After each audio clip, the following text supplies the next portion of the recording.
ദൈവനാമത്തിന് മഹത്വം ഉണ്ടാകട്ടെ. വീണ്ടും വരുന്നതിനായിരിക്കുന്ന യേശുക്രിസ്തുവിന്റെ നാമത്തിൽ എല്ലാവർക്കും അടിയങ്ങളുടെ സ്നേഹവന്ദനം അറിയിക്കുന്നു. കർത്താവിന്റെ ദാസന്റെ കുടുംബത്തിന്, മറ്റു ദൈവദാസന്മാർക്ക്, ദൈവമക്കൾക്ക് എല്ലാവർക്കും കർത്താവ് ധാരാളമായിട്ട് അനുഗ്രഹിക്കട്ടെ. കർത്താവിൻ്റെ സ്നേഹം, സമാധാനം എന്നിവ ആശംസിക്കുന്നു.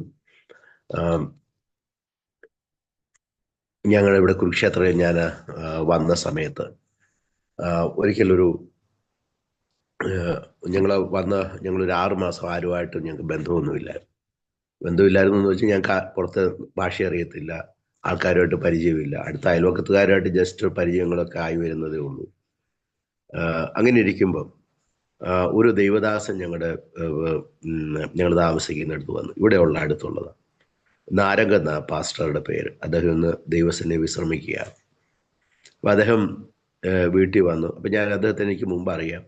ഞാൻ ഈ കുരുക്ഷേത്രം വന്നപ്പോൾ എനിക്ക് ആദ്യമായിട്ട് പല കാര്യങ്ങളും എനിക്ക് പ്രശ്നങ്ങളുണ്ടായിരുന്നു. എന്നാൽ ഒരു ഹോട്ടൽ റൂമൊക്കെ എടുത്ത് തന്ന് എനിക്കൊരു സ്വോത്രാഴ്ചയും തന്ന് ആദ്യം ഈ പട്ടണത്തിൽ ഒരു വെൽക്കം ചെയ്ത അദ്ദേഹമായിരുന്നു. അപ്പം അദ്ദേഹത്തിൻ്റെ സമയം വരാൻ പറ്റിയില്ല. അവസരം കുറച്ച് കഴിഞ്ഞ് അദ്ദേഹം വന്നു. അപ്പോൾ അങ്ങനെ പ്രായമുള്ളവരാ, ഒരു അപ്പച്ചനും അമ്മച്ചും നല്ല വണ്ണമൊക്കെ ഉള്ളവർ. അപ്പോൾ അദ്ദേഹം വീട്ടിൽ വന്ന് അദ്ദേഹം തിരിച്ചു പോകാൻ നേരത്ത് കുറേ സാധനങ്ങളൊക്കെ ആയിട്ടാണ് അദ്ദേഹം വന്നത്. തിരിച്ചു പോകാൻ നേരത്ത് അദ്ദേഹം ഒന്ന് പ്രാർത്ഥിച്ചിട്ട് പോകാനായിട്ട് തുടങ്ങി. അപ്പം അദ്ദേഹം പ്രാർത്ഥിച്ചപ്പോൾ എന്നെ വളരെ അത്ഭുതപ്പെടുത്തിയൊരു കാര്യം, അദ്ദേഹം പ്രാർത്ഥിച്ചപ്പോൾ അദ്ദേഹത്തിൻ്റെ കണ്ണിൽ നിന്ന് കണ്ണുനീരിങ്ങനെ പുള്ളിയുടെ ഷർട്ട് വഴിയായിട്ട് ഒഴുകി, പുള്ളിയുടെ പാൻറ് വഴിയായിട്ട് ഒഴുകി. ഈ തറ മുഴുവനും കണ്ണുനീരാ. ഞാൻ ആദ്യമായിട്ട് സത്യത്തിൽ അങ്ങനെ ആരെങ്കിലും പ്രാർത്ഥിക്കുന്നത് ഞാൻ കേട്ടിട്ടുണ്ട്. നമ്മുടെ നാട്ടിലൊക്കെ പില്ലോ നനച്ച് പ്രാർത്ഥിക്കുന്ന, കണ്ണുനീരുകൊണ്ട് പ്രാർത്ഥിക്കുന്ന ദൈവദാസന്മാരുണ്ടെന്നൊക്കെ ഞാൻ കേട്ടിട്ടുണ്ട്. ഞാൻ അങ്ങനെ അല്ലാത്തതുകൊണ്ടായിരിക്കും എനിക്കത് വളരെ അത്ഭുതമായി. കാരണം ഞാൻ അദ്ദേഹത്തെ അടുത്തറിഞ്ഞപ്പോൾ ഞാൻ അദ്ദേഹത്തിനുള്ള ഒരു ഗിഫ്റ്റ് ഞാൻ തിരിച്ചറിഞ്ഞ എന്താണെന്ന് വെച്ച് കഴിഞ്ഞാൽ സ്പിരിറ്റ് ഓഫ് കമ്പാഷൻ. അദ്ദേഹത്തിന് ഭയങ്കര മനസ്സലിവെന്ന് പറഞ്ഞു കഴിഞ്ഞാൽ, ഇപ്പോൾ ഒരു വിഷയം അദ്ദേഹത്തോട് പറഞ്ഞു കഴിഞ്ഞാൽ അദ്ദേഹം ആ രാത്രി മുഴുവൻ ആ വിഷയം എടുത്ത് പ്രാർത്ഥിക്കും. അതിനൊരു വിടുതൽ കിട്ടാതെ പുള്ളി അവിടെ നിന്ന് എഴുന്നേക്കുകയാണ്. അങ്ങനെയാണ് ആ മനുഷ്യൻ. എന്നോടൊന്നും പറഞ്ഞിട്ട് കാര്യമില്ല, ആരും അങ്ങനെ ശ്രമിക്കേണ്ട, വലിയ പ്രയോജനമൊന്നുമില്ല. ഞാൻ പ്രാർത്ഥിക്കുകയൊക്കെ ആയിരിക്കും, പക്ഷെ ഇതിനു വേണ്ടി പ്രത്യേകിച്ചൊന്നും തലയെ കുത്തിയൊന്നും നിൽക്കത്തില്ല. അപ്പൊ ഇവിടെ ഞാൻ വാക്യം വായിക്കാം. നമുക്കറിയാവുന്ന വാക്യമാണ്. യെരമ്യാവ് 9:1.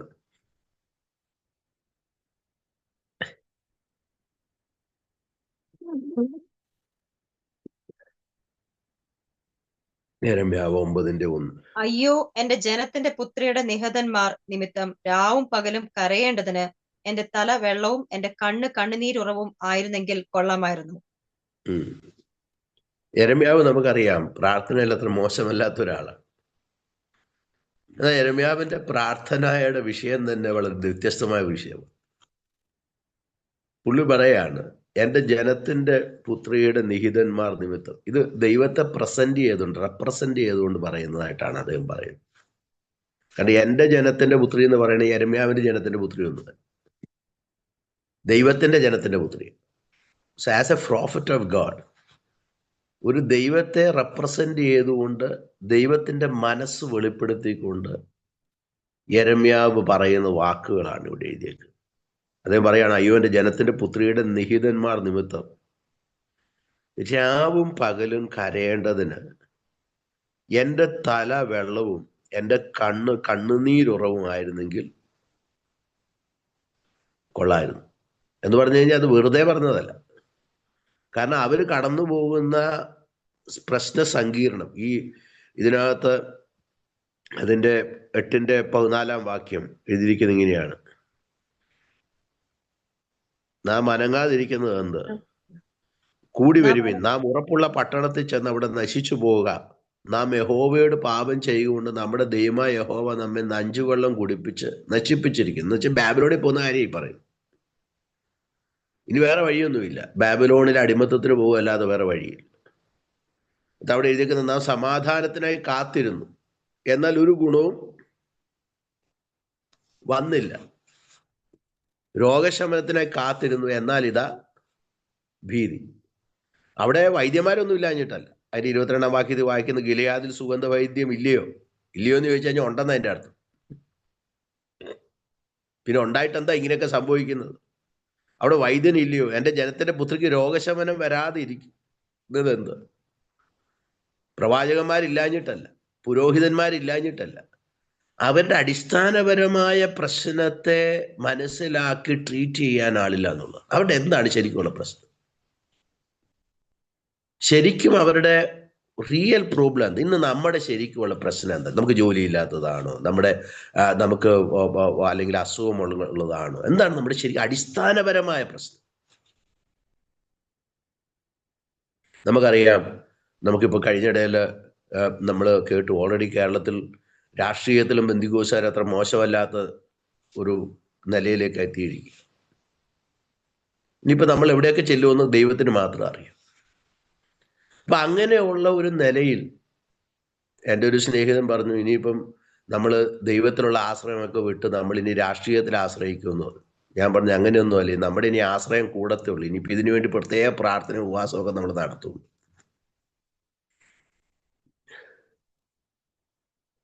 പിന്നെ കണ്ണുനീര് കൂടും. ഇനി മുഖ്യമന്ത്രിയും പ്രധാനമന്ത്രിയൊക്കെ ആയി ഈ ലോകം എന്തെങ്കിലും ഒരു ദിവസം ഒരു ദൈവം ഇതിൽ ഭരിക്കുന്നത് വരെ കാണാനുള്ള പോസിബിലിറ്റി ഉണ്ട്. ഞാൻ പറഞ്ഞത് ഇതിനകത്ത് എന്തെങ്കിലും തെറ്റുണ്ടോ എന്ന് ചോദിച്ചു കഴിഞ്ഞാൽ no. The perspective of viewing the things. നമ്മളെ ദൈവം എന്തിനു വേണ്ടി വിളിച്ചോ, നമ്മളെ ദൈവം എന്താക്കി മാറ്റിയിരിക്കുന്നോ എന്ന് നമ്മൾ തിരിച്ചറിയാതെ, കർത്താവ് നമുക്കറിയാം, കർത്താവ് പറഞ്ഞത് നിങ്ങൾ ഭൂമിയുടെ ഉപ്പ, നിങ്ങൾ ഈ ലോകത്തിന്റെ വെളിച്ചം. നമ്മൾ ഓൾറെഡി ഭൂമിയുടെ ഉപ്പ. We have not understanding the value that we have. We are the light of this world. നമ്മളിപ്പോൾ ഒരു ദേശത്ത് ചെന്ന് നമ്മൾ താമസിക്കുമ്പോൾ നമ്മളവിടെ വലിയ പണി ചെയ്തിട്ടുണ്ടോ ഇല്ലയോ എന്നുള്ളതൊക്കെ രണ്ടാമത്തെ കാര്യം. രണ്ടാമത്തെ, you as a person is the light of the world to shine in the darkness. അപ്പൊ ഈ തിരിച്ചറിവും ബോധ്യവും നമുക്ക് നഷ്ടമായ നമ്മൾ ആരാണെന്ന്, ഞാൻ രാഷ്ട്രീയത്തിൽ പോയതോട് അല്ലെങ്കിൽ അങ്ങനെയൊന്നും കുഴപ്പമുണ്ടെന്ന് പറയാൻ വേണ്ടി പറഞ്ഞതല്ല. ഞാൻ പറഞ്ഞത് അവർ ബേസിക് പ്രോബ്ലം പറയാൻ വേണ്ടി പറഞ്ഞു. നമ്മുടെ ബേസിക് പ്രോബ്ലം നമ്മൾ ആരാണെന്ന് നമുക്ക് നന്നായിട്ട് അറിയത്തില്ല. നമ്മൾ എന്തിനാ പ്രാർത്ഥിക്കുന്നത് നമുക്കറിയത്തില്ല. നമ്മൾ എന്തിനാ ഉപവസിക്കുന്നത് നമുക്കറിയത്തില്ല. ഞാൻ ചിലപ്പം എൻ്റെ ഭാര്യയോടൊക്കെ പറഞ്ഞു, ഈ പിള്ളേർക്ക് വേണ്ടിയിട്ട് പരീക്ഷ വരുമ്പം ഉപവസിക്കുന്ന അമ്മമാരെ കാണുമ്പോൾ ഞാൻ ഇങ്ങനെയൊക്കെ ഇവർ ദേശത്തിന് വേണ്ടി ഉപവസിച്ച് ദേശമൊക്കെ എന്നേ വിടുവിക്കപ്പെട്ടു പോയത്. അതിനൊന്നും വേണ്ടി പ്രാർത്ഥിക്കണമെന്ന് ഞാൻ പറഞ്ഞില്ല. ഞാൻ എന്താ മീൻ ചെയ്തതെന്ന് പറഞ്ഞു കഴിഞ്ഞാൽ, what is the real problem that we are facing? ഇപ്പം ലവോദിക്ക സഭയുടെ പ്രശ്നം എന്താ? ലവോദിക്കയുടെ പ്രശ്നം, അവരെ സംബന്ധിച്ചിടത്തോളം അവര് വളരെ ആത്മീയരാ. അവർക്ക് ഒരു കൃപാവരത്തിന് ഒരു കുറവില്ല. എല്ലാം കൊണ്ട് നമ്മുടെ കൊരിന്ത്യ സഭയുടെ വേറൊരു പതിപ്പ് പോലത്തെ ഒരു ചർച്ച. എന്നാൽ കൊരിന്ത്യ സഭയെക്കാളും വേഴ്സ്റ്റ് ആണ് താൻ. കൊരിന്ത്യ സഭയ്ക്ക് ഒന്നുമില്ലെങ്കിൽ പൗലോസ് പറയുമ്പോഴെങ്കിലും അവരുടെ പ്രശ്നം മനസ്സിലാവുമായിരുന്നു. ലവോദിക്ക സഭയ്ക്ക് അതും മനസ്സിലാകത്തില്ല. ഞങ്ങൾ സമ്പന്നർ, ഞങ്ങൾക്ക് ഒന്നിനും മുട്ടില്ല എന്ന് പറഞ്ഞിരിക്കുക അവര് ദരിദ്രരും നഗ്നരുമെന്ന് അവരറിയുന്നില്ല. അതാണെന്ന് അവരുടെ പ്രശ്നം. വിഡ്ഢിവേഷം കിട്ടിയ രാജാവിനെ പോലെ നിൽക്കുക അല്ലാതെ അവർക്ക് എന്താ അവരുടെ പ്രശ്നം എന്ന് അവരറിയുന്നില്ല. അവരുടെ ചിന്ത നല്ല വസ്ത്രമൊക്കെ ധരിച്ച് രാജാവ് നിൽക്കുന്നത് പോലെ ഇങ്ങനെ നിൽക്കുക.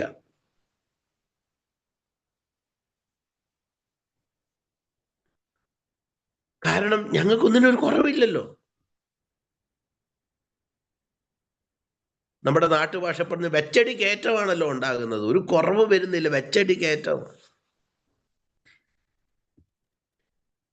അപ്പൊ നമ്മുടെ അങ്ങനത്തെ ഒരു സിറ്റുവേഷൻ, ഇത് നമ്മുടെയൊക്കെ നമ്മൾ ഹൃദയങ്ങളെ ഒന്ന് പരിശോധിച്ച് നോക്കുകയാണെങ്കിൽ, നമ്മുടെ ആ കർത്താവിലേക്ക് നമ്മൾ വന്ന സമയത്ത് കർത്താവിനോട് പറഞ്ഞ വാക്കുകളും കർത്താവ് നമ്മളോട് പറഞ്ഞ വാക്കുകളും, ഈ കല്യാണമൊക്കെ കഴിച്ച് ഈ ആദ്യമായിട്ട് ഭാര്യയും ഭർത്താവും കൂടെ ഒക്കെ ഈ കപ്പിൾസ് അവര് ഈ ബസ്സിലൊക്കെ പോകുമ്പോൾ ശ്രദ്ധിച്ചിട്ടുണ്ട്.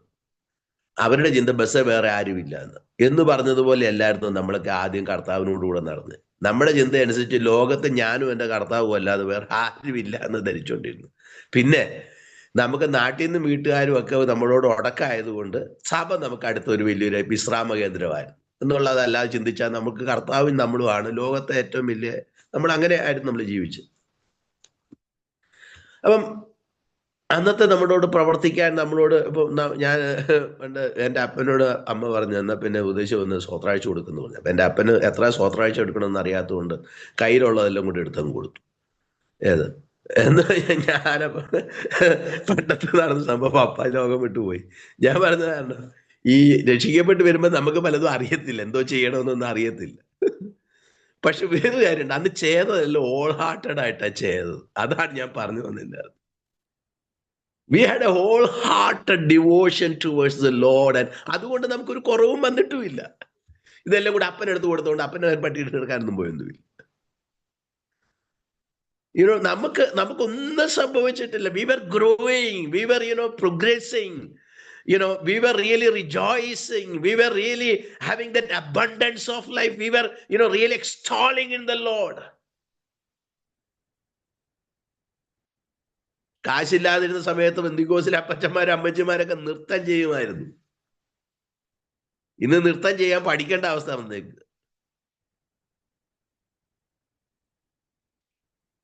What is happening with us? യെരമ്യാവ് നോക്കിയപ്പം അവരുടെ അന്ന് അവരനുഭവിക്കാൻ വന്ന ജഡ്ജ്മെന്റ് കണ്ടുകൊണ്ടാണ് അദ്ദേഹം ഇത് പറഞ്ഞത്. നമുക്കത് മനസ്സിലാക്കാനായിട്ട് സാധിക്കും.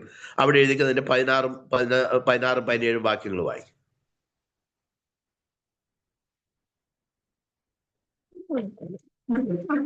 അവരും അവരുടെ പിതാക്കന്മാരും അറിയാത്ത ജാതികളുടെ ഇടയിൽ ഞാൻ അവരെ ചിഹ്നിച്ച് അവരെ മുടിക്കുവോളം അവരുടെ പിന്നാലെ വാൾ അയക്കും. സൈന്യങ്ങളുടെ യഹോവ ഇപ്രകാരം അരുളി ചെയ്യുന്നു, നിങ്ങൾ ചിന്തിച്ച് വിലാപക്കാരത്തികളെ വിളിച്ചു വരുത്തുവൻ, സാമർത്ഥ്യമുള്ള സ്ത്രീകളെ ആളയച്ചു വരുത്തുവൻ. അല്ല, അത് സോറി, അത് 8-ന്റെ ഇത് വെച്ചാൽ അവിടെ നമുക്ക് അവിടെ വായിക്കേണ്ടതാണ്. ഇത് 8-15-16. നാം സമാധാനത്തിനായി കാത്തിരുന്നു, എന്നാൽ ഒരു നമ്മൾ വായിച്ചതാണ്. 16 ഇതാ ഭീതി അവന്റെ കുതിരകളുടെ ചിറാലിപ്പ് ദാനിൽ നിന്ന് കേൾക്കുന്നു. അവന്റെ ആൺകുതിരകളുടെ മതഗർജനം കൊണ്ട് ദേശമൊക്കെയും വിറയ്ക്കുന്നു. അവ വന്ന് ദേശത്തെയും അതിലുള്ള സകലത്തെയും നഗരത്തെയും അതിൽ വസിക്കുന്നവരെയും വിഴുങ്ങിക്കളയും. അപ്പൊ നമുക്ക് മനസ്സിലാവും അത് ശരിക്കും പറഞ്ഞ ബാബലോൺ വന്ന് അവരെ പിടിച്ചുകൊണ്ട് പോകുന്നതിനെ കുറിച്ചാണ് വാക്യം. എന്നിട്ട് അവരുടെ മരുഭൂമിയിലെ എക്സ്പീരിയൻസസ് ആണ് അടുത്ത വാക്യം. ഞാൻ സർപ്പങ്ങളെയും മന്ത്രം ഫലിക്കാത്ത അണലികളെയും നിങ്ങളുടെ ഇടയിൽ അയക്കും, അവൻ നിങ്ങളെ കടിക്കും എന്ന് യഹോവയുടെ അരുളപ്പാട്. അപ്പൊ ഈ പോകുന്ന വഴിക്ക് ഉണ്ടാകാൻ പോകുന്ന ജഡ്ജ്മെന്റ് ആണ് അവിടെ നമ്മൾ വായിക്കുന്നത്. അപ്പൊ ഇതെല്ലാം സംഭവിക്കുന്നത് മുന്നിൽ കണ്ടുകൊണ്ടാണ് യെരമ്യാവ് പറയുന്നത്, എൻ്റെ ദൈവമേ, എൻ്റെ കണ്ണുനീര് കൊണ്ടും എൻ്റെ തല വെള്ളം കൊണ്ടും ഒന്ന് നിറഞ്ഞിരുന്നെങ്കിൽ. അത് യെരമ്യാവല്ല പറയുന്നത്. സത്യത്തിൽ പറഞ്ഞു കഴിഞ്ഞാൽ it was reflecting the mind of Christ. നമുക്ക് ക്രിസ്തുവിന്റെ മനസ്സിൽ നിന്നാണ് ഞാൻ ഈ കഴിഞ്ഞ ദിവസങ്ങളിലൊക്കെ പഠനത്തിൽ നിന്ന് മനസ്സിലായത്. We have went away from Christ, we have been centring അവർസെൽവ്സ്.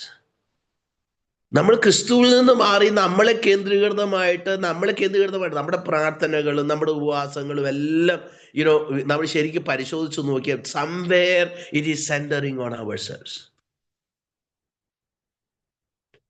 റോമർക്കെഴുതിയ ലേഖനത്തിനകത്ത് അടിസ്ഥാന ഉപദേശങ്ങളെ പഠിപ്പിക്കുന്ന ഭാഗത്ത് പറയുമ്പോൾ പൗലൂസ് പറയുന്നത്, നാം പാപസംബന്ധമായി മരിച്ചവരെന്നും നാം യേശുക്രിസ്തുവിൽ ദൈവത്തിന് ജീവിക്കുന്നവരെന്നും വേണ്ടി വി ലീവ് ഫോർ ഗാഡ്.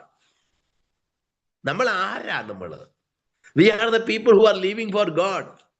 നമ്മൾ ഈ ദേശത്ത് UK-യിലാണേലും ഇന്ത്യയിലാണേലും അമേരിക്കയിലാണേലും നമ്മളൊക്കെ ദൈവത്തിന് വേണ്ടി ജീവിക്കുന്നവരെന്നാണ് ദൈവത്തിന്റെ വചനം പറയുന്നത്. യേശുക്രിസ്തുവിൽ ദൈവത്തിന് വേണ്ടി ജീവിക്കുന്നവർ. എന്നാൽ നമ്മളെക്കുറിച്ച് ചോദിച്ചാൽ നമ്മൾ സത്യത്തിൽ ദൈവത്തിന് വേണ്ടി ജീവിക്കുന്നവരല്ല, ദൈവത്തിന് വേണ്ടി പ്രവർത്തിക്കുന്നവരെന്നേ പറയാൻ പറ്റും. അത് ഫുൾ ടൈം വർക്കും ഹാഫ് ടൈം വർക്കും ഇങ്ങനെ കുറെ നമ്മളിങ്ങനെ വേർതിരിവെല്ലാം ഉണ്ടാക്കിയിട്ട് നമ്മൾ we get satisfied, we are doing something.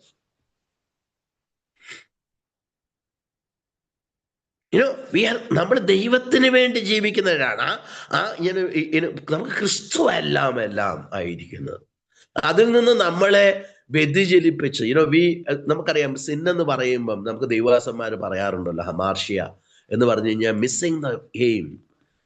ദൈവദാസന്മാർ സാറിന് പറയുന്ന ഒരു കാര്യമാണ്. നമുക്ക് നമ്മുടെ ലക്ഷ്യത്തിൽ നിന്ന്, നമ്മുടെ പർപ്പസിൽ നിന്ന്, നമ്മളെ ദൈവം ആക്കി വെച്ച പൊസിഷനിൽ നിന്ന്, ദൈവം ആക്കി വെച്ച ദൈവസ്നേഹത്തിലുള്ള ജീവിതത്തിൽ നിന്ന് നമ്മളെ അന്യപ്പെടുത്തി വേറെ എവിടേക്കോ കൊണ്ടെന്ന് എത്തിച്ചിട്ട് നിലവിളിക്കാനും പ്രാർത്ഥിക്കാനും നമ്മളെ ഇൻസ്പയർ ചെയ്യുകയാണ് പിശാചിന്റെ പണി എന്ന് പറയുന്നത്. And we are not knowing what is happening with us. നമ്മൾ വേറെ എവിടെയെങ്കിലും ചെന്ന് ഇരിക്കുക, എന്നിട്ട് നമ്മൾ പ്രാർത്ഥിക്കുന്നുണ്ട്, നമ്മൾ കൂട്ടായ്മ ആചരിക്കുന്നുണ്ട്, എല്ലാം ഉണ്ട്. But we went away from the purpose, not knowing it. എഫെസോസിലെ സഭയ്ക്ക് നമുക്കറിയാമല്ലോ, കള്ള അപ്പോസ്തലന്മാരെ കണ്ടു കഴിഞ്ഞാൽ അവർക്ക് പെട്ടെന്ന് മനസ്സിലാകുമായിരുന്നു. പക്ഷേ അവർക്ക് അവരുടെ പരാജയം മനസ്സിലാകുന്നില്ല. അവരിൽ പറ്റിയ സ്നേഹത്തിന്റെ കുറവ് മനസ്സിലാകുന്നില്ല. അതെ, കർത്താവ് പറയാണ്, നിങ്ങൾ ആദ്യത്തെ പ്രവൃത്തി ഒന്ന് ചെയ്തേ. അപ്പൊ അവരുടെ ആദ്യത്തെ സ്നേഹത്തിന് ആദ്യത്തെ ഒരു പ്രവൃത്തി ഉണ്ടായിരുന്നു. നമ്മൾ തെസ്സലോനിക്കർക്ക് എഴുതിയ ലേഖനത്തിലൊക്കെ വായിക്കുമ്പോൾ നിങ്ങളുടെ സ്നേഹത്തിന്റെ പ്രയത്നം,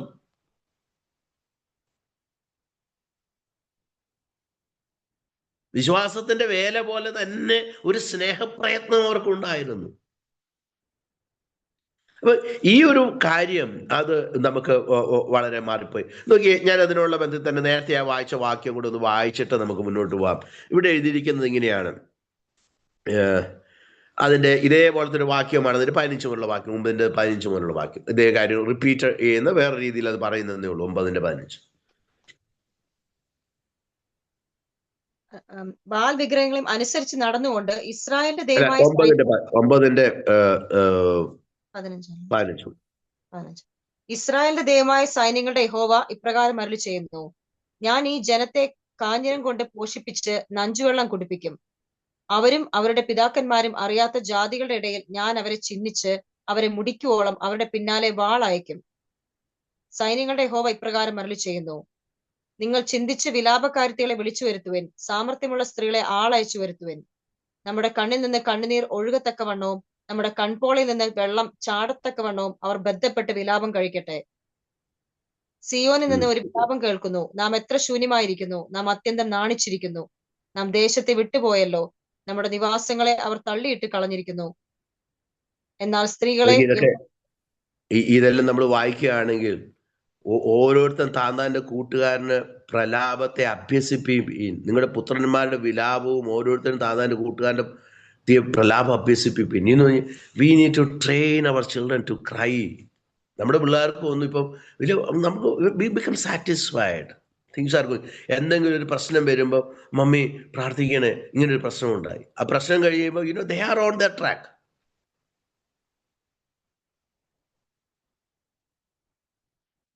എനിക്കൊരു അപ്പനും അമ്മ എന്നോട് ഒരിക്കൽ പറയാം, എൻ്റെ ബിജോ എന്തുമാത്രം പൈസയാ വെറുതെ കൊണ്ടുപോയി കളയുന്നവൻ. അവനാകെ അവനൊരു പ്രാർത്ഥനാ റിക്വസ്റ്റ് പറയുന്ന എപ്പോഴാണ്, അവനൊരു പ്രശ്നത്തിൽ ചെന്ന് ആടുമ്പം പ്രാർത്ഥനാ റിക്വസ്റ്റ് പറയും. പ്രാർത്ഥിച്ചു കഴിഞ്ഞ് പിന്നെയും കാര്യങ്ങൾ നന്നായുമ്പോൾ പിന്നെ is in the same track. അപ്പൊ അപ്പനും എന്നോട് പറയുന്നത് എന്തെല്ലാം കാര്യത്തിന് ഈ കാര്യങ്ങളൊക്കെ ദൈവസന്നി നമുക്ക് ഉപയോഗിക്കാവുന്നതാണ്. Not bothered.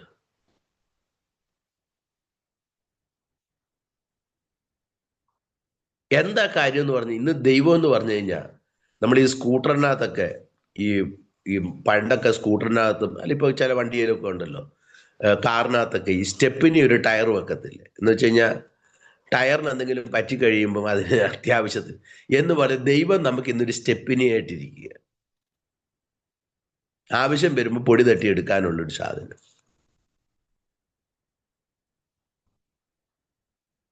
നോക്കി, ഇവിടെ നമ്മൾ വായിച്ചിരിക്കുന്നത് നമ്മൾ അങ്ങനെ മുഴുവനാണെന്ന് നമുക്ക് തോന്നത്തില്ല. അതാണ് ഞാൻ പറഞ്ഞതിന്റെ അർത്ഥം എന്താണെന്ന് വെച്ച് കഴിഞ്ഞാൽ, we don't feel like that because we go to the church, we pray, we are doing many activities.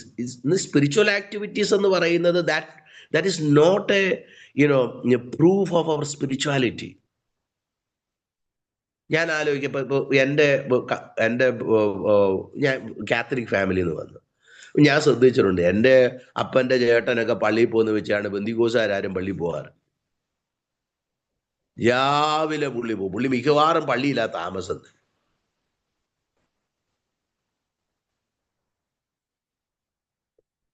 അതൊരു സ്പിരിച്വാലിറ്റിയുടെ ലക്ഷണമൊന്നുമില്ല. ഈ പള്ളിയിൽ നിന്ന് വന്നേച്ചും ഈ തല്ലും ഉണ്ടാക്കി വഴക്കും ഉണ്ടാക്കി നടക്കുന്ന പാർട്ടികളെ ഇവരൊക്കെ. കാരണം പള്ളിയിൽ പോകുമ്പോൾ കൂടുതൽ കോൺഫിഡൻസാ കിട്ടുന്നത്. എന്നാന്ന് വെച്ച് കഴിഞ്ഞാൽ എന്നെ പോലൊരു ഭക്തൻ ഇല്ലാത്തതുകൊണ്ട് എനിക്ക് ആരുടെയും കഴുത്തിന് പിടിക്കാമെന്ന് നമുക്ക് തന്നെ കയറി വരും. ഞാൻ എപ്പോഴും ചിന്തിച്ചിട്ടുണ്ട്, ഈ ഉപവാസം കഴിയുമ്പോൾ ഇച്ചിരി കോൺഫിഡൻസ് കൂടുതല. ഞാൻ എൻ്റെ കാര്യമാണ് പറഞ്ഞത്, നിങ്ങളുടെ കാര്യമല്ല പറഞ്ഞത്. അപ്പൊ ഞാൻ പറഞ്ഞു തരുന്നത്, സത്യത്തിൽ ഉപവാസം കഴിയുമ്പോൾ ഉള്ള കോൺഫിഡൻസ് പോവുക വേണ്ട. എൻ്റെ ദൈവമേ, ഇനി എനിക്ക് അങ്ങല്ലാതെ വേറെ ആരും ഇല്ല എന്ന് പറഞ്ഞ് കൂടുതൽ ദൈവത്തിൽ ആശ്രയിക്കത്തക്കവണ്ണം തീരുക വേണ്ടത്. പിന്നെ ഭാര്യയോട് വർത്താനം പറയുമ്പോൾ, പിള്ളേരോട് വർത്താനമൊക്കെ പറയുമ്പോൾ ഒരു പ്രത്യേക ഊർജത്തോടു കൂടിയാണ് വർത്താനം പറയുന്നത്. അത് നല്ല ശതമാനവും സെൽഫ് കോൺഫിഡൻസാ, ദൈവത്തിലുള്ള കോൺഫിഡൻസ് ഒന്നുമല്ല. ഈ 3 ദിവസം ഉപവസിച്ചതിന്റെ കോൺഫിഡൻസാ. ഞാൻ ഉപവസത്തിനെതിരല്ല ഈ പറഞ്ഞത്. V have went away from the purpose of God. നമ്മൾ പലപ്പോഴും ദൈവം എന്തിനാ ഓരോന്ന് തന്നതെന്നുള്ളത് നമുക്കറിയത്തില്ല എന്നുള്ളതാണ് പറഞ്ഞത്. നമുക്ക് കൂട്ടായ്മ തന്നത് എന്തിനാണ്? കർത്തൃമേശ ദൈവം തന്നത് എന്തിനാണ്? സ്നാനം എന്തിനാണ് ദൈവം തന്നത്?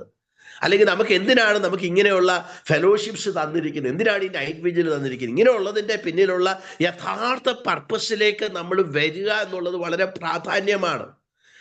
ശരിക്കും വിലാപം കഴിക്കുക. അതുകൊണ്ടാണ് ഇവിടെ ചില സ്ത്രീകളെ കുറിച്ച് ഞാൻ ഇടയ്ക്ക് ചിന്തിച്ചായിരുന്നു, സഹോദരിമാരുടെ ഒരു ഗ്രൂപ്പ് തന്നെ ഉണ്ടാക്കണമെങ്കിൽ പ്രാർത്ഥിക്കാൻ, കരയാൻ വേണ്ടി തന്നെ. എന്തുകൊണ്ടാണ് കരയേണ്ടി വരുന്നത്? മനുഷ്യന്റെ ഹൃദയം എല്ലാറ്റിനേക്കാളും കപടവും വിഷമമുള്ള. ഇത് ആരാഞ്ഞറിയുന്നവൻ ആര്? നമുക്കാർക്കും മനസ്സിലാകുന്നില്ല നമ്മുടെ ഹൃദയത്തിന്റെ പ്രശ്നം എന്താണ്. നമുക്കാർക്കും നമ്മുടെ ചിന്തകളുടെ പ്രശ്നം എന്താണെന്ന് മനസ്സിലാകുന്നില്ല. നമ്മൾ അന്യഭാഷ പറയുമ്പോൾ, നമ്മൾ പ്രവചിക്കുമ്പോൾ നമുക്ക് പലപ്പോഴും നമ്മുടെ കുറവെന്താണെന്ന് മനസ്സിലാകുന്നില്ല. അന്യഭാഷയുടെ കുറവല്ലത്, പ്രവചനത്തിന്റെ കുറവല്ലത്. അത് നമുക്ക് ദൈവവുമായിട്ടുള്ള കൂട്ടായ്മയുടെയും ദൈവസ്നേഹത്തിൽ വസിക്കാത്തതിന്റെയും ദൈവിക ജീവനിൽ നിന്ന് നാം ദൈവത്തിന്റെ ജീവനിൽ നിന്ന് അകന്നു പോയത് നമ്മൾ അറിയാത്തതിന്റെ പ്രശ്നങ്ങളാണ്.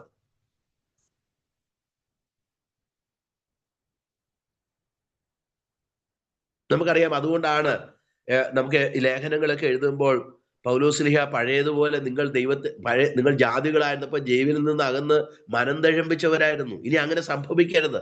നിങ്ങളുടെ പഴയ മനുഷ്യനെ ഉപേക്ഷിച്ച് നിങ്ങൾ പുതുമനുഷ്യനെ ധരിച്ചിരിക്കുന്നല്ലോ. ഈ കാര്യങ്ങളൊക്കെ പറയുമ്പോൾ ദൈവം നമ്മളിൽ നിന്ന് ആഗ്രഹിക്കുന്നത് ഒരു വ്യത്യസ്തമായ ഒരു ജീവിത ശൈലിയിലൂടെ വരാനാണ്. ദൈവത്തിൽ കേന്ദ്രീകൃതമായ ഒരു ജീവിത ശൈലി. ഞാൻ എന്നും കഴിഞ്ഞ ദിവസം ഞാൻ പറഞ്ഞു, ഞാനത് ആഗ്രഹിക്കുന്നു, പക്ഷെ പലപ്പോഴും നടക്കുന്നില്ല എന്നുള്ളതാണ്. We get entangled in many things. നമ്മൾ പലതിനകത്തും കുരുങ്ങിപ്പോവും. ഇപ്പം ഞങ്ങൾ ഉപദേശിമാർക്കാണെങ്കിൽ പിന്നെ കുരുങ്ങാനും വേറൊന്നും വേണ്ട. നിങ്ങളുടെ തന്നെ പ്രശ്നം മതി കുരുങ്ങാൻ. നമുക്കിനി നമ്മളെങ്ങനെയെങ്കിലും ഒഴിവാക്കി ജീവിക്കാന്ന് വിചാരിക്കുക പ്രശ്നങ്ങളെല്ലാം. പെട്ടുപോയാൽ പിന്നെ അതും പിടിച്ച് അവിടെ ഇരിക്കും. We get entangled in many things.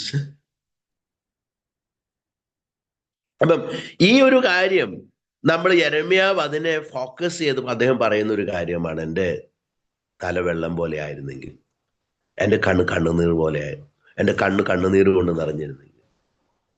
എന്താണ് കർത്താവിനോട് നമുക്ക് പ്രാർത്ഥിക്കും? കർത്താവ്, അങ്ങ് എങ്ങനെ ഈ കാര്യങ്ങളെ കാണുന്നു? അങ്ങയോടൊന്ന് ചേർന്ന് നിൽക്കാനൊന്ന് പഠിച്ചാൽ മതി. അങ്ങയോടൊന്ന് ചേർന്ന് നടക്കാനൊന്ന് പഠിച്ചാൽ മതി. അങ്ങ് പറയുമ്പോൾ വാ തുറക്കാൻ പഠിച്ചാൽ മതി. അങ്ങ് പറയാതെ കർത്താവെ ഒന്നും ചെയ്യാതിരിക്കാൻ എന്നെ പഠിപ്പിക്കണമേ. അങ്ങ് പറയുന്നതല്ല അതുപോലെ പറയാൻ എന്നെ പഠിപ്പിക്കണമേ. അങ്ങയുടെ ചിന്തകളെ അത് ഗ്രഹിക്കാൻ തക്കവണ്ണം എനിക്ക് എൻ്റെ ഹൃദയത്തെ അങ്ങിലേക്ക് തിരിക്കണം. ഞാൻ ഈ കഴിഞ്ഞ ദിവസം ഒരു വാക്യം എന്നെ വളരെ സ്പർശിച്ചു. തിരിക്കണമേ എന്ന് പറഞ്ഞപ്പം വന്നൊരു ചിന്ത ഞാൻ നിങ്ങളോട് പറയാനാണ്. എന്നെ വളരെ സ്പർശിച്ചു. ഞാൻ ഇതിൻ്റെയൊക്കെ മധ്യത്തിൽ ദൈവം എൻ്റെ ഹൃദയത്തോട് ഇടപെട്ടൊരു വാക്യമാണ്. ഞാനത് ജസ്റ്റ് ഒന്ന് വായിക്കാം. തെസ്സലോനിക്കർക്ക് എഴുതിയ ലേഖനം, അതിൻ്റെ 2-ാമത്തെ തെസ്സലോനിക്കർക്ക് എഴുതിയ 2-ാം ലേഖനം.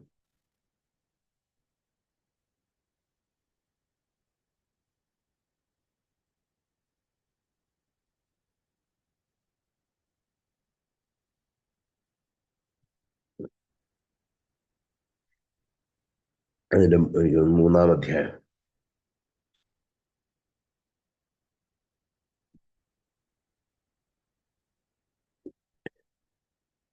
അതിന്റെ 3-ന്റെ-5. കർത്താവ് താൻ നിങ്ങളുടെ ഹൃദയങ്ങളെ ദൈവത്തിന്റെ സ്നേഹത്തിലേക്കും ക്രിസ്തുവിന്റെ സഹിഷ്ണുതയിലേക്കും തിരിക്കുമാറാകട്ടെ. നമുക്കറിയാം തെസ്സലോനിക്കർക്ക് എഴുതിയ ലേഖനത്തിൽ അത് പറയുമ്പോൾ തെസ്സലോനിക്ക സഭയെ സംബന്ധിച്ചിടത്തോളം സഭയിൽ അപ്പൊ ആദ്യത്തെ ലെറ്റർ എഴുതിയ പ്രശ്നം ഇതിന് സിമിലർ ആയിട്ടുള്ള പ്രശ്നങ്ങൾ 2-ാം ലെറ്ററിനകത്തുമുണ്ട്. എന്നാന്ന് വെച്ച് കഴിഞ്ഞാൽ ഒന്ന്, തെസ്സലോനിക്ക സഭയിൽ ഒത്തിരി പേര് കർത്താവിന്റെ വരവിന്റെയൊക്കെ പ്രത്യാശ മനസ്സിൽ വെച്ചിട്ട് മടിയന്മാരായിട്ട് നടക്കുന്ന ഒത്തിരി പേരുണ്ടായിരുന്നു സഭയിൽ. അവർ ജോലിയൊന്നും ചെയ്യത്തില്ല, അവരിങ്ങനെ ക്രമം കെട്ട് നടക്കുന്ന മനുഷ്യർ.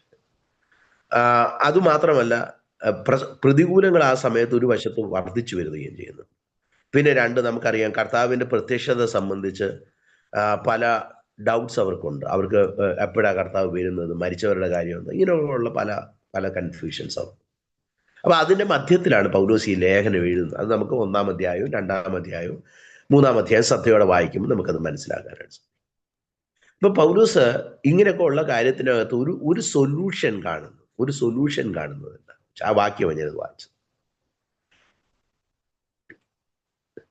കർത്താവ് താൻ നിങ്ങളുടെ ഹൃദയങ്ങളെ ദൈവത്തിന്റെ സ്നേഹത്തിലേക്കും ക്രിസ്തുവിന്റെ സഹിഷ്ണുതയിലേക്കും തിരിക്കുമാറാണ്. ഇതിൻ്റെ ഒരു മധ്യത്തിൽ നമുക്കൊരു ശരിക്കും ആക്റ്റീവ് ക്രിസ്ത്യൻ ആകണമെങ്കിൽ, ഒരു പാസീവ് ക്രിസ്ത്യൻ അല്ല, ഒരു ആക്റ്റീവ് ക്രിസ്ത്യൻ ആകണമെങ്കിൽ നമ്മുടെ ഹൃദയങ്ങൾ ശരിക്കും ദൈവത്തിന്റെ സ്നേഹത്തിലേക്കൊന്ന് തിരിഞ്ഞു വരേണ്ട ആവശ്യമാണ്. നമ്മുടെ സ്നേഹം, നമുക്ക് ഹൃദയത്തിൽ ദൈവസ്നേഹം ഉണ്ട്, ഇല്ലെന്ന് പറയുന്നില്ല. ഈ തെസ്സലോനിക്ക എഴുതിയ ലേഖനത്തിനകത്ത് നിങ്ങളുടെ 1 തെസ്സലോനിക്ക നിങ്ങളുടെ സ്നേഹം മേൽക്കുമേൽ പരിജ്ഞാനത്തിനും സകല വിവേകത്തിനും വർദ്ധിച്ചു വരണം എന്നൊക്കെ, നിങ്ങളുടെ സ്നേഹം അത് ഫിലിപ്പിയർക്ക് എഴുതിയ ലേഖനം, നിങ്ങളുടെ സ്നേഹം വർദ്ധിച്ചു വരുന്നതിനെ കുറിച്ച് നമുക്ക് തെസ്സലോനിക്കർക്ക് എഴുതിയ ലേഖനത്തിനകത്ത് അദ്ദേഹം പറയുന്നു. എന്നാൽ ആ സ്നേഹം വർദ്ധിക്കുന്ന എന്നൊക്കെ പറയുമ്പോൾ തന്നെ ഇവിടെ അദ്ദേഹം പറയുന്ന യൂസേജ് ഡിഫറൻ്റ്. അദ്ദേഹം പറയുന്നത് നമ്മുടെ ഹൃദയങ്ങളെ ദൈവത്തിന്റെ സ്നേഹത്തിലേക്ക് ദൈവം തിരിക്കുമാറാകട്ടെ. നമ്മുടെ ഹൃദയം പലപ്പോഴും മാനുഷിക സ്നേഹത്തിന് വശമതമായിട്ടാണ് ജീവിക്കുന്നത്. നമുക്കൊരു വൈകാരിക ബന്ധങ്ങൾ ഉണ്ടാകാം. ഇപ്പൊ ഒരു ഉദാഹരണം പറഞ്ഞു കഴിഞ്ഞാൽ, ഒരു പാസ്റ്റർക്ക് വിശ്വാസികൾ എന്ന് പറഞ്ഞു കഴിഞ്ഞാൽ, ഞാൻ ഉൾപ്പെടെയുള്ളവരുടെ കാര്യം പറയുന്നത്, ഞങ്ങൾക്ക് വൈകാരികമായിട്ട് നിങ്ങളോടൊരു ബന്ധവും. അതെങ്ങനെ ഉണ്ടാകുന്നതെന്ന് വെച്ച് കഴിഞ്ഞാൽ, നമ്മൾ നിങ്ങളോടുള്ള സ്നേഹത്തിൽ നമ്മൾ ജീവിച്ചു കഴിയുമ്പോൾ നിങ്ങളൊക്കെ നിങ്ങളുടെ കുടുംബത്തിന്റെ അംഗമാണെന്ന് ചിന്തിക്കുമ്പം ഒരു വൈകാരിക ബന്ധമുണ്ട്. പക്ഷെ ഈ വൈകാരിക ബന്ധം കൊണ്ട് തന്നെ ഉള്ള ദോഷം എന്താന്ന് വെച്ച് കഴിഞ്ഞാൽ, ചിലപ്പോൾ പറയേണ്ട നിങ്ങളുടെ മുഖത്ത് നോക്കി പറയാനുള്ള ധൈര്യം കിട്ടുന്നത്. അവിടെ ഞങ്ങളെ സഹായിക്കുന്നത് ദൈവത്തിന്റെ സ്നേഹമാണ്. ആ വൈകാരിക സ്നേഹം നമ്മളെ സഹായിക്കത്തില്ല. ഇത് നമ്മുടെ കുടുംബജീവിതത്തിനകത്തുണ്ട്. നമ്മൾ ചിലപ്പം പൊട്ടിത്തെറിക്കാൻ പാടില്ലാത്ത പൊട്ടിത്തെറിക്കുന്നതിന് കാരണം വൈകാരിക സ്നേഹമാണ്. കാരണം ഒരു പൊസസീവ്നെസ് കൊണ്ടായിരിക്കും നമ്മൾ ചിലപ്പം ഭർത്താവിനോട് പൊട്ടിത്തെറിക്കുന്നത്. കാരണം എൻ്റെ ഭർത്താവ്, പിന്നെ ഞാൻ പൊട്ടിത്തെറിച്ചിട്ട് പിന്നെ ആര് പൊട്ടിത്തെറിക്കാനാന്നുള്ള ചിന്ത നമ്മൾ വരും.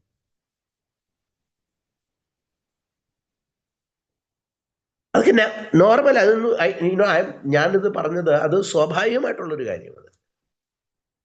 പക്ഷെ പ്രശ്നം, ദൈവത്തിന്റെ സ്നേഹത്തിലേക്ക് തിരിഞ്ഞാൽ മാത്രമേ നമുക്ക് പ്രോപ്പറായിട്ട് ദൈവം ആഗ്രഹിക്കുന്നത് പോലെ കാര്യങ്ങളെ ചെയ്യാൻ കഴിയുള്ളൂ. ഇപ്പം ഈ ക്രമക്കേട് മാറണമെങ്കിൽ വേറെ കാര്യമൊന്നുമില്ല. ദൈവസ്നേഹത്തേക്ക് തിരിയുമ്പോൾ മനസ്സിലാകും, ഞാനിങ്ങനെ വെറുതെ ഇരുന്ന് ചാപ്പാടടിച്ചിട്ട് കാര്യമില്ല, ഞാൻ വല്ല ആക്റ്റീവായിട്ട് വർക്ക് ചെയ്യണം. ഇപ്പൊ കഷ്ടതയ്ക്കകത്ത് വന്നു കഴിയുമ്പോൾ നമുക്ക് ഒരു പ്രശ്നം, കഷ്ടത വരുമ്പം നമ്മൾ റിസർവ് ആയി പോകാൻ സാധ്യതയുണ്ട്. ഇനിയിപ്പം ചെയ്തിട്ടും പ്രവർത്തിച്ചിട്ടൊന്നും വലിയ കാര്യമൊന്നുമില്ല, അല്ലെങ്കിൽ ഇങ്ങനെയൊക്കെ പോവുള്ളൂ എന്ന് പറഞ്ഞൊരു മൂലയ്ക്ക് കയറിയിരിക്കാൻ സാധ്യത. അപ്പൊ നമ്മളൊരു ആക്റ്റീവായിട്ട് മുന്നോട്ട് പോകണമെങ്കിൽ നമ്മുടെ ഹൃദയം കർത്താവിന്റെ സഹിഷ്ണുതയിലേക്ക് തിരിയേണ്ടത് വളരെ ആവശ്യം. ദൈവം നമ്മുടെ ഉപവാസ പ്രാർത്ഥനകളിലും ദൈവം നമ്മുടെ ഈ കണ്ണുനീരും ഒക്കെ എന്തിനാണെന്ന് വെച്ച് കഴിഞ്ഞാൽ, Lord turn us unto your patience, perseverance. അങ്ങയുടെ സഹിഷ്ണുതയിലേക്ക് ഞങ്ങളുടെ ഹൃദയം തിരിയണം. ഞങ്ങളുടെ ഹൃദയം ഇതുവരെ അങ്ങയുടെ സഹിഷ്ണുതയിലേക്ക് തിരിഞ്ഞിട്ടില്ല. ഞങ്ങളുടെ സഹിഷ്ണുതയൊക്കെ ഞങ്ങൾക്കുണ്ട്, അത് കുറച്ച് കഴിയുമ്പോൾ പെട്ടെന്ന് അങ്ങ് പോകും, അല്ലേ? നമ്മൾ പെട്ടെന്ന് ദേഷ്യമൊക്കെ വന്നാലും അടക്കി പിടിച്ചൊക്കെ നിൽക്കും. കർത്താവിന്റെ ആ സ്വഭാവമൊക്കെ ഓർത്ത് നമ്മൾ പല്ലൊക്കെ കടിച്ചു പിടിച്ചൊക്കെ നമ്മൾ നിൽക്കും. കുറച്ച് കഴിയുമ്പോൾ പൊട്ടിപ്പോവും. നമ്മുടെ സഹിഷ്ണുതയ്ക്ക് അത്രയൊക്കെ ഉള്ളൂ. നമുക്ക് എന്നാൽ കർത്താവിന്റെ സഹിഷ്ണുതയിലേക്ക് തിരിയാൻ, ആ സ്നേഹത്തിലേക്കൊന്ന് തിരിയേണ്ടത് വളരെ ആവശ്യമാണ്. തെസ്സലോനിക്കരോട് ശരിക്കും ഈ കണ്ണുനീര് പോലും, അല്ലെങ്കിൽ പൗലോസ് പറഞ്ഞ പോലെ ഒരു പ്രാർത്ഥന വരണമെങ്കിൽ അതിലേക്ക് തിരിഞ്ഞാൽ മാത്രമേ കഴിയത്തുള്ളൂ. അല്ലാതെ നമുക്ക് അതിനെ വീണ്ടും വീണ്ടും പ്രാർത്ഥിക്കാൻ കഴിയത്തില്ല. ഇപ്പൊ നമുക്കറിയാം, ഈ കണ്ണുനീരെന്ന് പറയുന്നത്, നമ്മുടെ കണ്ണുനീര് കർത്താവിന്റെ തുരുത്തിയിൽ കർത്താവ് സൂക്ഷിച്ചു വെച്ചിട്ടുണ്ട്. നമുക്കറിയാം വാഗ്ദത്തം. പക്ഷെ കർത്താവ് വേറൊരു നിങ്ങളുടെ കണ്ണുനീര് കൊണ്ട് എന്റെ യാഗപീഠത്തെ മലിനമാക്കി എന്ന് പറയുന്നത്. കാരണം എന്താന്ന് വെച്ച് കഴിഞ്ഞാൽ, നമ്മുടെ കണ്ണുനീര് പോസിറ്റീവായിട്ട് അത് മാറാൻ പറ്റും, നെഗറ്റീവ് എഫക്റ്റും ഉണ്ടാക്കാൻ പറ്റും. നമ്മൾ കരഞ്ഞു എന്നുള്ളതല്ല കാര്യം. Why we wept, how we wept, where we wept, when we wept, ഇതെല്ലാം ഒരു മാറ്ററാണ്. ആർ സ്റ്റാൻലി എന്ന് പറഞ്ഞ തമിഴ്നാട്ടിലുള്ള ദൈവാസൻ, അദ്ദേഹത്തിന്റെ ചില പുസ്തകങ്ങൾ വായിച്ചു കഴിഞ്ഞാൽ, ഞാൻ അതിന്റെ മുഴുവൻ പുസ്തകങ്ങൾ വായിച്ചിട്ടില്ല, പക്ഷെ അദ്ദേഹത്തിന്റെ പുസ്തകങ്ങളുടെ ഹെഡിങ് ഞാൻ പറയുമ്പോൾ how not to worship, how not to pray എന്നൊക്കെ പറഞ്ഞ അദ്ദേഹത്തിന്റെ പുസ്തകങ്ങളുണ്ട്. നിങ്ങൾക്ക് കിട്ടിയാൽ വായിക്കണം, നല്ല പുസ്തകങ്ങളാണത്.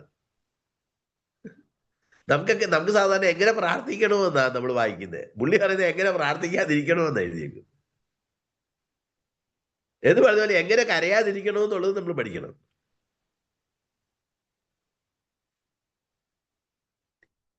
നമ്മൾ പലപ്പോഴും കരയുന്നത് ദൈവം എന്തുകൊണ്ട് ശ്രദ്ധിക്കാതെ പോകുന്നെന്ന് വെച്ച് കഴിഞ്ഞാൽ, നമ്മൾ കരയുന്നതിന്റെ പർപ്പസ് ശരിയല്ലെന്നുള്ളതുകൊണ്ട്, അല്ലെങ്കിൽ ദൈവം ഉദ്ദേശിക്കുന്ന നിലയിലേക്ക് നമ്മൾ വരാത്തത് കൊണ്ടാണ്.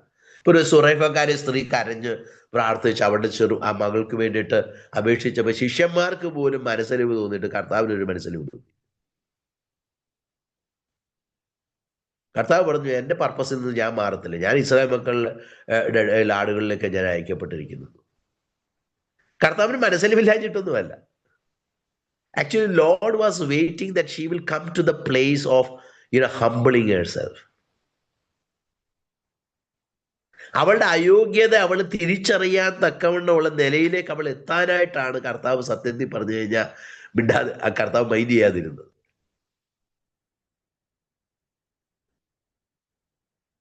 നമ്മൾ പലപ്പോഴും നമ്മുടെ പ്രാർത്ഥനയിൽ നമ്മുടെ ശരിക്കും നമ്മൾ ഈ നമ്മുടെ പ്രാർത്ഥനയിൽ നമുക്കുള്ള വലിയൊരു പ്രശ്നം എന്താന്ന് വെച്ച് കഴിഞ്ഞാൽ, നാട്ടുകാരെ പറ്റിക്കുന്ന പോലെ ദൈവത്തെ പറ്റിക്കാന്ന് എവിടെയോ നമ്മുടെ മനസ്സിനകത്തുണ്ട്.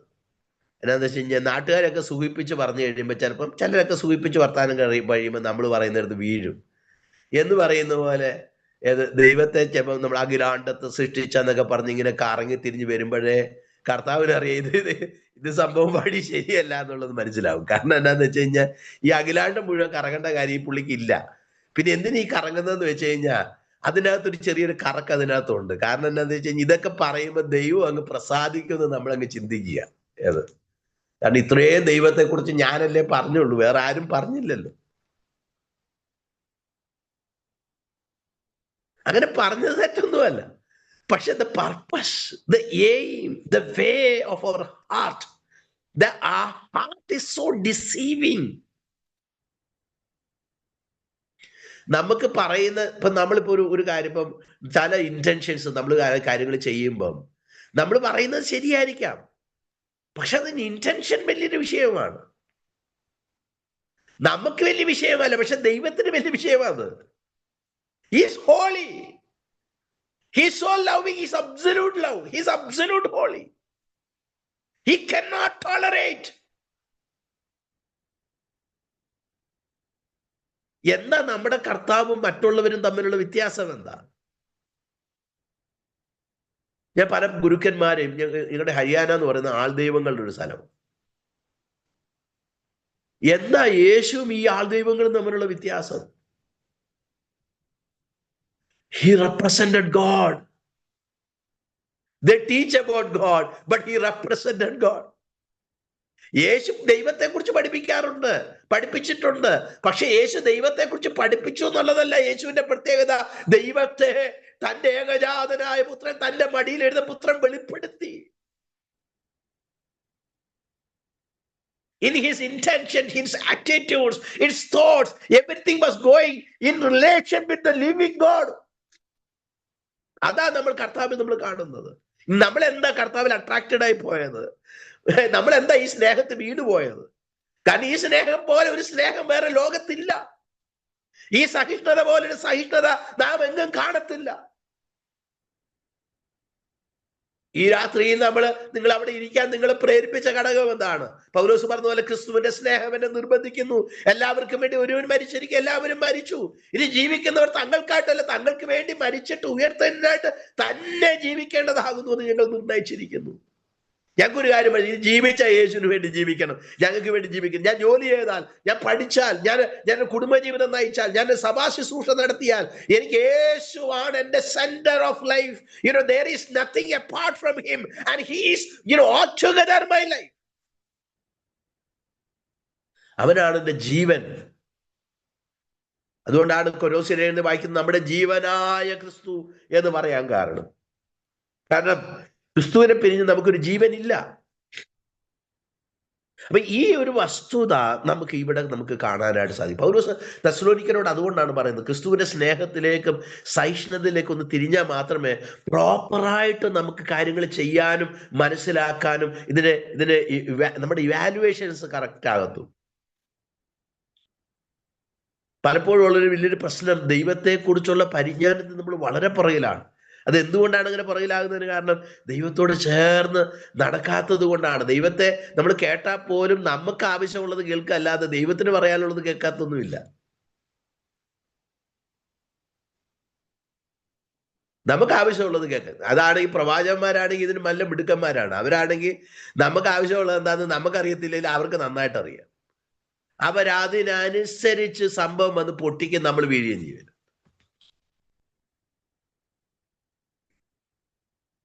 ദൈവത്തിന് എന്താ പറയാനുള്ളത്? ദൈവത്തിന്റെ മനസ്സ് എന്താ പറയുന്നത്? ഒരിക്കൽ എനിക്കറിയാവുന്ന ഒരു കൂട്ടായ്മയില് ഒരു സ്ഥിരം കുറേ പ്രവചന ശുശ്രൂഷ ചെയ്യുന്നവർ വരുവാൻ, ഞാൻ കുറച്ച് പറയുന്നതല്ല, അവർ വളരെ നല്ല മനുഷ്യരാണ്, നല്ലതായിട്ട് പ്രവചിച്ചവരുണ്ട്, എല്ലാം ഇല്ലെന്ന് ഞാൻ പറഞ്ഞു. പക്ഷെ എൻ്റെ സ്നേഹിതര്, എൻ്റെ അറിവിലുള്ളവരും അവിടെ ചർച്ചിനകത്ത് പോകുമായിരുന്നു. അപ്പം ആ കുടുംബത്തിലെ ശുശ്രൂഷകനും ഭാര്യയും തമ്മിൽ അവരൊരു ഡിവോഴ്സിന്റെ വക്കിലെത്തി. അപ്പൊ ഞാനവിടെ സ്ഥിരം പോകുന്ന ഒരു ശുശ്രൂഷകനെ കണ്ടപ്പോൾ, നിങ്ങൾ ഈ വലിയ പ്രവചനങ്ങളൊക്കെ പ്രവചിച്ചു, ഈ ഭാര്യയും ഭർത്താവിന്റെ പ്രശ്നം മാത്രം നിങ്ങൾ കാണാതെ പോയത് എങ്ങനെയാണെന്ന് എനിക്ക് മനസ്സിലാകുന്നില്ല. ഇവരിത്രയും തല്ലുകൂടി ഇരിക്കുമ്പോഴും നിങ്ങളാണെങ്കിൽ മൂന്നാമത്തെ നില പണിയുന്നതും നാലാമത്തെ നില പണിയുന്നതും കുറിച്ച് പറഞ്ഞുകൊണ്ടിരുന്നു. എന്നാൽ ഇവരുടെ നില പോയിരിക്കുന്നത് എന്താ നിങ്ങൾക്ക് മനസ്സിലാകാതെ പോയത്?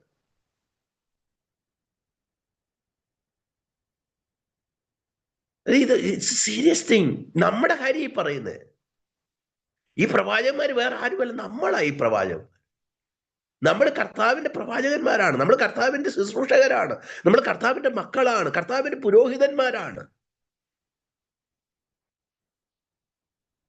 ഞാൻ എപ്പോഴും മനസ്സിലാക്കിയ ഒരു കാര്യം എന്നാന്ന് വെച്ച് കഴിഞ്ഞാൽ, ഞാൻ വാല്യുവേറ്റ് ചെയ്തൊരു കാര്യം, ശരിക്കും പ്രവചന ശുശ്രൂഷയും എന്നെ ഉൾപ്പെടെ ഞാൻ ശ്രദ്ധിച്ചിട്ടുണ്ട്. മറ്റുള്ളവരുടെ കാര്യം കൃത്യമായിട്ട് പറയും, പക്ഷെ സ്വന്തം കാര്യം മനസ്സിലാകത്തേയില്ല, ഒട്ടും മനസ്സിലാകത്തില്ല. ഞാൻ ഈ പ്രവചന ശുശ്രൂഷ ചെയ്തുകൊണ്ടിരുന്നപ്പോൾ ഉള്ള കാര്യമായി പറയുന്നത്. ഇപ്പോഴും ഞാൻ ചെയ്യാറുണ്ടില്ലെന്നൊന്നുമില്ല. പക്ഷേ ഹൗ ഡിസപ്റ്റീവിറ്റീസ് എന്ന് പറയാനാണ് ഞാൻ പറഞ്ഞതിൻ്റെ അർത്ഥം. കാരണം അത് മനസ്സിലാക്കണമെന്നുണ്ടെങ്കിൽ വെളിപ്പാടിന്റെ ആത്മാവ് മാത്രം പോരാ, ശരിക്കും ഉള്ള രൂപാന്തരവും പരിവർത്തനവും എനിക്ക് ഉണ്ടാകേണ്ടത് ആവശ്യമാണ്. I need to go closer with God. ഞാൻ ഒരു ശുശ്രൂഷയ്ക്ക് വേണ്ടിയിട്ടുള്ള ശക്തി ആർജിച്ചാൽ പോരാ, ഒരു പരിവർത്തനത്തിനും രൂപാന്തരത്തിനും ഉള്ള ശക്തി ആർജിക്കത്തക്കവണ്ണം അവന്റെ പാറയുടെ പിളർപ്പിലേക്ക് ഞാൻ കയറിയിരിക്കേണ്ടത് ആവശ്യമാണ്. മോശയുടെ ചെയ്തതുപോലെ എന്റെ ആ ഗുഡ്നസ് അതുവഴി പോകുമ്പോൾ, നീ ആ ഗുഡ്നസിന് അതുവഴി നിന്നെ അയക്കുമ്പോൾ, ഈ ഗുഡ്നസ് നിന്നിലേക്കായി തീരണമെന്നുണ്ടെങ്കിൽ, ഇത് തിരിച്ചറിയണമെന്നുണ്ടെങ്കിൽ, you have to come into that that cleave of that rock. അപ്പൊ അവിടെ വരുമ്പോഴാണ് നമ്മൾ ശരിക്കും ദൈവം ആരാണെന്നും നമ്മൾ ആരാണെന്നും അറിയും. നമ്മുടെ കൂട്ടായ്മകളൊക്കെ ദൈവം അങ്ങനെ ആയിത്തീരണമെന്ന് ആഗ്രഹിക്കുന്നു. നമ്മുടെ ജീവിതം അങ്ങനെ ആയിത്തീരണമെന്ന് ആഗ്രഹിക്കുന്നു. അതുകൊണ്ടാണ് പൗലോസ് പറയാണ്, പൗലോസ് ഒരു ഒരു ഒരു ഒരു ഒരു ഒരു മരുന്ന് പോലെ അവരോട് പറയാ, അല്ലെങ്കിൽ പൗലോസ് അങ്ങ് വിഷയം ചെയ്യുക, ദൈവം നിങ്ങളുടെ കർത്താവ് താൻ. ഇത് വേറെ ആർക്കും പറ്റത്തുമില്ല.